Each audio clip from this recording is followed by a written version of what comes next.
তোরা দেখতে পাচ্ছ এই ঝুমকিটার মেকিং হয়েছে। আমি কালুর সামনে ফটো করছি, আমাদের বন্ধু বসে আছে দেখা যাচ্ছে। এই কালু ভাই আমাদের বানিয়েছে, আর এ ভাইটা বানিয়েছে আমাদের ঝুমকি।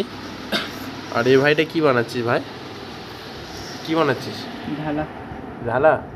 আর পাবলিক তোর নাম কি বলছে? শুধু বলতেই পারে। পাবলিককে গাল দিতে চাস কি নাকি চাস না? চাস? হ্যাঁ বন্ধুরা দেখতে পাচ্ছ আরো কিছু নতুন নতুন ডিজাইনের ঝালা, আরও এখানে কিছু পড়ে আছে নতুন নতুন ডিজাইনের ঝালা।